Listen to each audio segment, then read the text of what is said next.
Bonjour et bienvenue sur le site Big Boss Theory. Vous êtes dans le chapitre des processus d'entreprise, les modèles Activity-Based Costing, les besoins ABC. Et nous allons décrire le concept lié à l'analyse des résultats et à l'établissement des parts contributifs et des coûts unitaires. Donc ce concept fait référence aux précédentes vidéos liées au cas pratique de modélisation d'un système hospitalier, donc d'un service hospitalier destiné à pratiquer des prises de sang.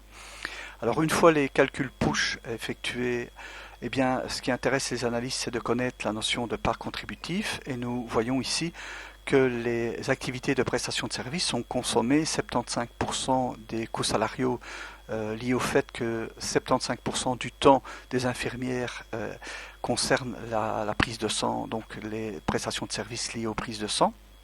Nous voyons également que 25% de leur temps servent à, disons, traiter les fournitures liées justement à ces prises de sang. Et donc ce split sera de 25% de la masse salariale est consommée par ces activités.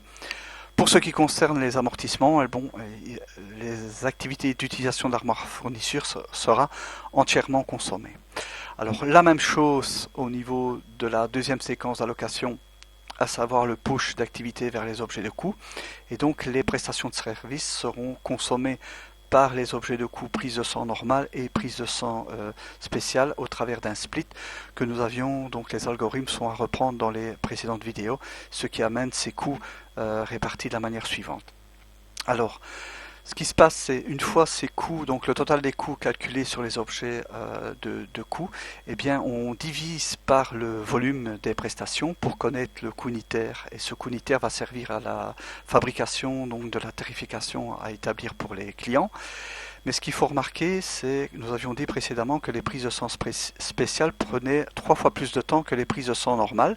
On aurait pu penser que le coût unitaire de 5 euros aurait été plus élevé, à savoir 15 euros, étant donné que les prises de sang normales consommaient 3 fois moins de temps qu'une prise de sang spéciale. Eh bien, ces 15 euros sont pondérés par le fait que ici on se retrouve à avoir les 1000 euros d'utilisation d'armoire à fourniture qui sont consommés d'une manière plus importante au niveau des prises de sang normales. Pourquoi? Parce que le volume des fournitures est plus important au niveau des prises de sang normales que des prises de sang spéciales qui sont moins nombreuses. Voici expliquer cette notion d'établissement des parts contributives et des coûts unitaires pour ce qui concerne les modèles Activity-Based Costing. Donc au plaisir de vous retrouver dans d'autres vidéos. Merci pour votre écoute.